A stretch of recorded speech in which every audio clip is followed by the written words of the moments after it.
Friends, welcome to my channel. मेरा नाम है मृदुला और आज का हमारा टॉपिक है परफोरेटेड बास्केट सेंट्रीफ्यूज।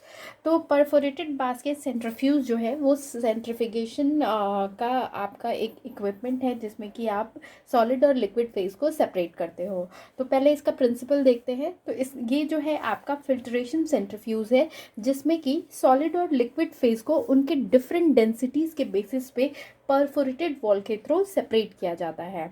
इसके कंस्ट्रक्शन में बेसिकली ये एक बास्केट कंटेन करता है जो कि आपका परफोरेटेड होता है, यानी कि ये बास्केट है तो इसके जो साइड्स होंगे वो आपके इस तरह उसमें स्मॉल स्मॉल होल्स बने होंगे तो उसे परफोरेटेड कहेंगे।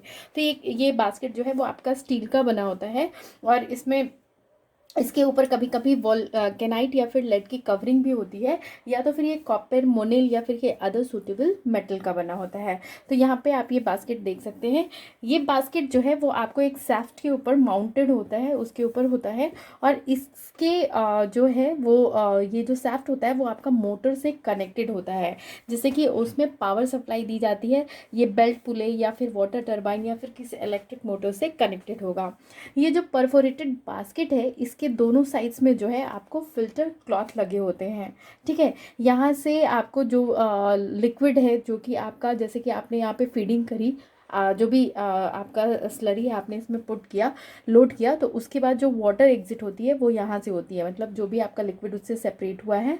और मोटर जो है वो आपकी इस तरह से घूमती है तो उसके अंदर जो है वो आपका ये बास्केट भी राउंड राउंड घूमता है। ठीक है, इस बास्केट का जो डायमीटर होता है वो 0.90 मीटर होता है और इसको चलाने के लिए यानी रन करने के लिए आपको 5 किलोवाट पावर की ज़रूरत पड़ती है सिर्फ स्टार्ट करने के लिए, और 2 किलोवाट पावर की ज़रूरत पड़ती है इसको रन करने के लिए। तो ये इसका बास्केट के चारों तरफ आपको एक कास्टिंग या फिर स्टेशनरी प्रोवाइडेड होता है जिसमें कि फिल्ट्रेट कलेक्ट किया जा सके और डिस्चार्ज किया जा सके उसको आउटलेट के थ्रू। वर्किंग देखते हैं कि ये परफोरेटेड बास्केट सेंट्रीफ्यूज कैसे वर्क करता है। तो सबसे पहले मटेरियल को हम बास्केट में रख देते हैं और जितना अमाउंट ऑफ मटेरियल हमें ज़रूरत होती है उसको पूरा वो ऑप्टिमम होना चाहिए, मतलब बास्केट से ज़्यादा भी नहीं होना चाहिए और बहुत कम भी नहीं होना चाहिए, जितनी रिक्वायर्ड है उतनी आपकी होनी चाहिए। जो लोडिंग होती है मटेरियल की वो आपको इवनली डिस्ट्रीब्यूटेड होनी चाहिए। उसके बाद हम पावर अप्लाई करते हैं जिससे कि सैफ्ट जो होता है वो बास्केट को रोटेट करने लगता है और जब मैक्सिमम स्पीड जो है वो जल्दी ही मिल जाती है। बास्केट जो है वो आपको 1000 रिवोल्यूशन पर मिनट के हिसाब से घूमने लगती है।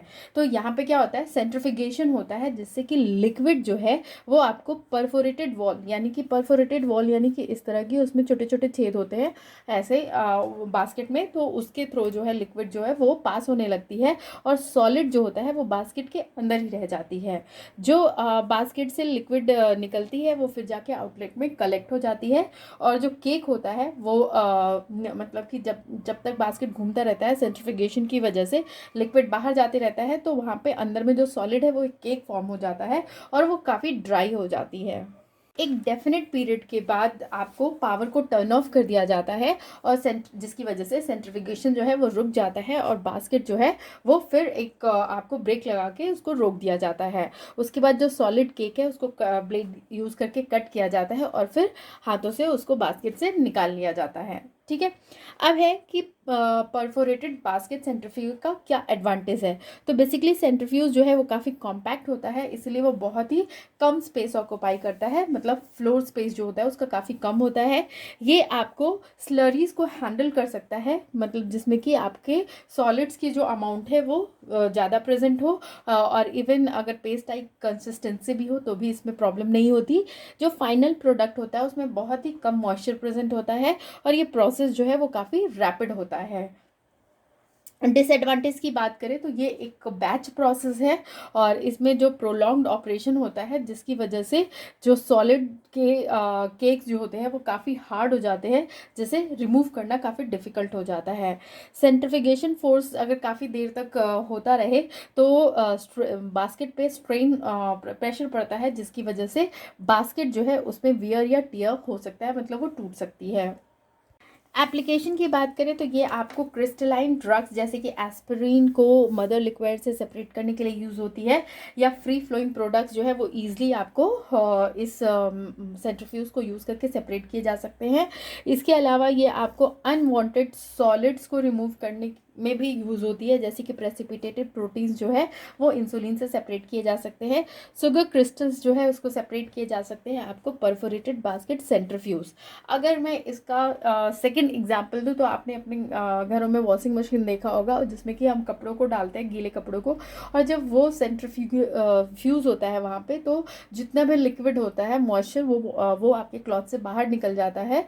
उसी तरह जस्ट लाइक ये भी आपका फंक्शन करता है और इसमें आप सॉलिड्स को है फिर बाद में धीरे अनलोड कर लेते हैं। तो ये था अबाउट आपका परफोरेटेड बास्केट सेंट्रीफ्यूज के principle, working, construction, application, disadvantage, advantage. अगर आपको मेरा ये वीडियो पसंद आया तो प्लीज़ इसे लाइक, शेयर और कमेंट करें। Thank you for watching.